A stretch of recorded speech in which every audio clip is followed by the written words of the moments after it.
Welcome back to Afternoon Live. There was a shot from our A camera real quick. Okay, it's the question that's asked of parents who are successful at having young athletes. What exactly is their secret? Well, here with the 5 things parents of young athletes must know, we welcome back to the show Dr. Paul Reed. Hey, Dr. Paul, it's good to see you. Yes, great to be here again. Thank you. So these young athletes, so many of them today. Oh my gosh, I think every kid, almost every kid I know is in some sort of sport or some sort of competitive team, something. Or multiple, right? Right. Oh yeah, no, more than one. So I guess a lot of the questions are surrounding what makes these kids so successful.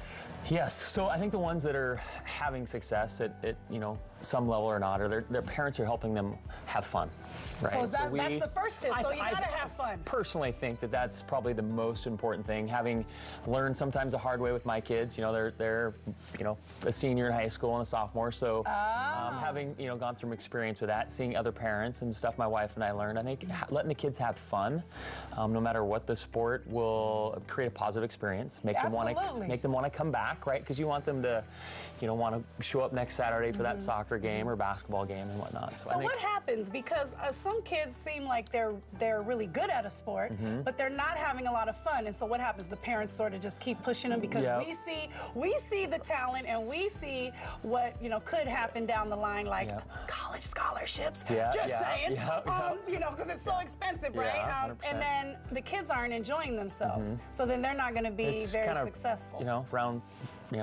square peg, round hole. You don't want to force them into something they're not having fun with, and they might pick it up later. I have multiple friends whose kids, they backed off, let them experience something else, dance or another sport, and then circled the wagons and came back to it and did really well. So it's just letting them experience it, have joy with it, so that they want to continue to. I think that's most important. I agree with you there. They have to have some fun. And you want them to like you when you get old, right? you don't want them like, they forced me to do whatever. You got to think long term, because all sports come to an end. I don't care who the athlete. Someday it's going to be over. It's limited time. Right. And so enjoy it, and then your relationship's good. That's good. Okay, so the second thing you say is try multiple sports. Absolutely. Now, how is that? How does that make you successful? Well, so 2 things. It's going to keep them healthy, for one, because we're training different muscles as we're exercising. And then 2, we don't know what they're going to be super gifted at as they age. We might be really good at soccer when we're little, but we might really good at another sport as they develop and they get more mature and they're more body awareness and whatnot. So just let them experience multiple things to find out what their unique gifts are, so when they become bigger and can excel at a higher level, maybe get that college scholarship. Yes, that's always in the back of our minds. Yeah, so just let them experience that. So do you think that it should be the kids' choices or the parents that say, you know what, I think you ought to try this also or this as well? Because what if a kid is like, I don't want to do any of that. I just want to do, I just want to focus on basketball. Yeah. Well, again, positive encouragement, right? Okay. Let's maybe, or it doesn't even have to be with a team. Maybe just get them involved in some other level. Right, just introducing them a little bit to something else, just to see what they like. Oh, that's not a bad idea. I like that one. Okay, how about playing at their level? Because a lot of us parents feel like they have to be in the highest level or the best of the best right away. As soon as they show a little gleam of talent, it's like, oh, my baby's the best. They got to be at the highest level. I got the next Michael Jordan or That's right. That's right. And again, you want them to succeed, because if they succeed, they're going to enjoy themselves. They're going to want to work more.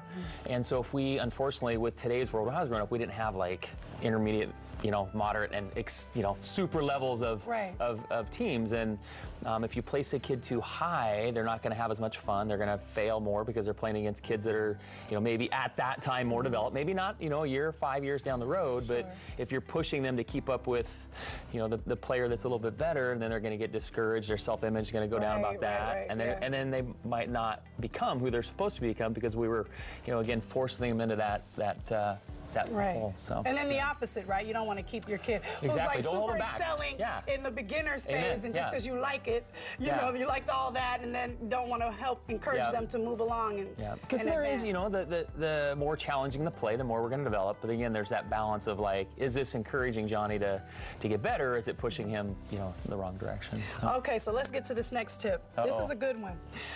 When do you play? Do you play hurt, or not? Not. So there's a difference between hurt and injured. Okay, right? So let's talk about that. What's that? So hurt is a bump. It's a boo-boo. It's a, as my college coach used to say, it's a flesh wound. You're okay. You can get back in there and keep on keeping on. And then an injury is where you're going to risk greater trauma to that area if you push through. So high ankle sprain, right? If we push through that, it could potentially get worse. We need to take the appropriate time off to let that area and those tissues heal. Yeah. But if you just have a roll in that ankle, it doesn't swell up, that's an injury. Okay. Because see, it's hard to tell. Because like when I'm watching the professional sports, I feel one way. Oh, baby, you're a big baby. You can push through. You get paid millions, right? Yep. And then, but when it's my kid, it's like, oh no, she's got to come out for like the whole season. That's that.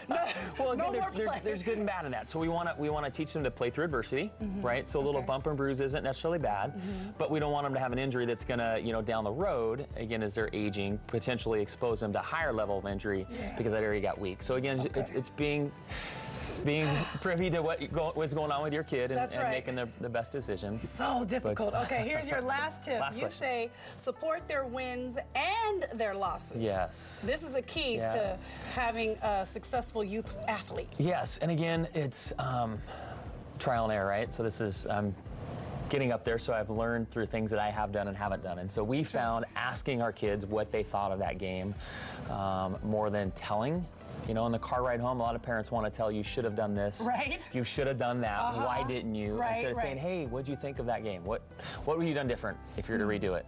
Or what did you learn today from that game? Instead of, telling, let them open up. Right. And when they open up, then it's okay to engage and say, oh, why did you do that? Or what are you thinking about doing it this way? Instead of, just jumping in the car, locking the door on the way home and say, why didn't you do it this way? Right. And again, it's that relationship thing. Yeah. Instead of, and it helped them. We don't all win all the time. No, right? So we don't. It's helping them be okay with that. All right. So, I guess I have some work to do. Yes, we all do.